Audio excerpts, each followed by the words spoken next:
ছাত্র দলের উপরে আক্রোশের বসে ছাত্র দলের মেধাবী ছাত্র তাকে এইভাবে বিনা ছোট একটি কারণে, এমন কোনো বড় কোনো বিষয় নয়, ছোট একটি কারণে তার উপরে শুধু হামলা করা হয় না, তাকে ছুরিকাঘাত করে তাকে হত্যা করা হয়েছে।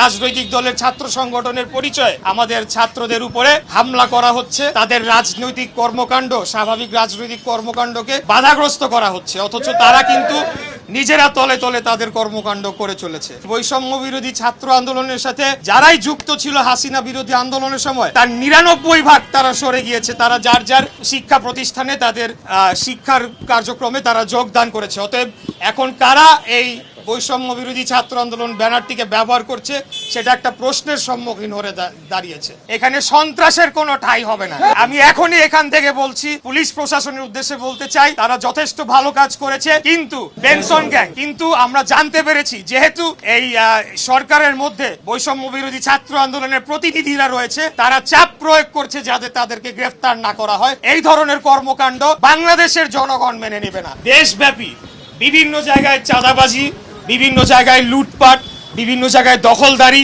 বিভিন্ন জায়গায় মার্কেটের ইজারা দখল সহ নানা ধরনের অপকর্ম করে অর্থনৈতিকভাবে একটি গোষ্ঠী তারা লাভবান হওয়ার চেষ্টা চালিয়ে যাচ্ছে।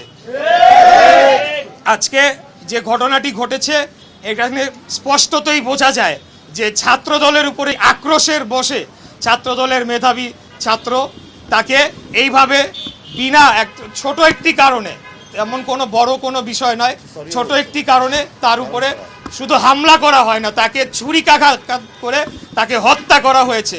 তার কারণ আমরা লক্ষ্য করেছি যে ৫ই আগস্টের পর থেকে বাংলাদেশ জাতীয়তাবাদী ছাত্র দলের উপর সারা দেশব্যাপী বিভিন্ন ক্যাম্পাসে এক এক সময় এক এক নাম, কোনো সময় বৈষম্য বিরোধী, কোনো সময় সাধারণ ছাত্র, কোনো সময় আরেক রাজনৈতিক দলের ছাত্র সংগঠনের পরিচয় আমাদের ছাত্রদের উপরে হামলা করা হচ্ছে, তাদের রাজনৈতিক কর্মকাণ্ড, স্বাভাবিক রাজনৈতিক কর্মকাণ্ডকে বাধাগ্রস্ত করা হচ্ছে, অথচ তারা কিন্তু নিজেরা তলে তলে তাদের কর্মকাণ্ড করে চলেছে। অতএব আমি বলবো যে এই ধরনের কর্মকাণ্ডের মাধ্যমে বৈষম্য বিরোধী ছাত্র আন্দোলন যে সম্মানের জায়গায় ছিল আমাদের জনগণের কাছে, সেটিকে ক্ষুণ্ণ করা হয়েছে, সেটাকে সম্মানহানি করা হয়েছে।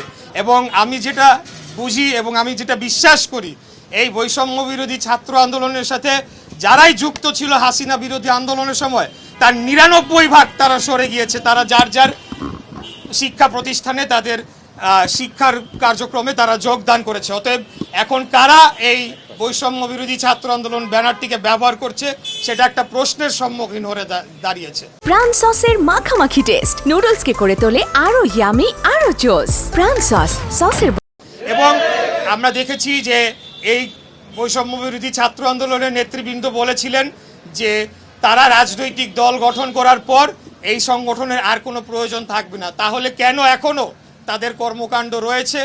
আমি গতকালকের কথা বলছি, দুপুর এবং বিকালে দুইটি স্ট্যাটাস দেয়া হয় তাদের অফিসিয়াল ফেসবুক পেজের মাধ্যমে।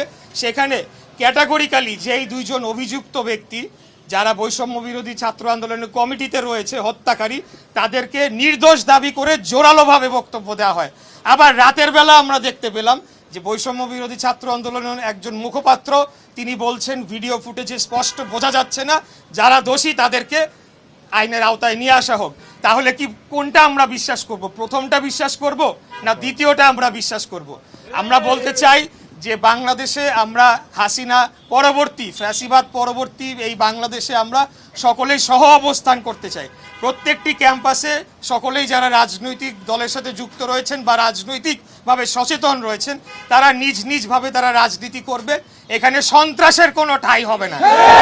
আমি কোন একটা গ্যাংয়ের নাম শুনতে পারলাম, আমি এখনই এখান থেকে বলছি, পুলিশ প্রশাসনের উদ্দেশ্যে বলতে চাই, তারা যথেষ্ট ভালো কাজ করেছে, কিন্তু বেনসন গ্যাং, কিন্তু আমরা জানতে পেরেছি যেহেতু এই সরকারের মধ্যে বৈষম্য বিরোধী ছাত্র আন্দোলনের প্রতিনিধিরা রয়েছে, তারা চাপ প্রয়োগ করছে যাতে তাদেরকে গ্রেফতার না করা হয়। এই ধরনের কর্মকাণ্ড বাংলাদেশের জনগণ মেনে নেবে না।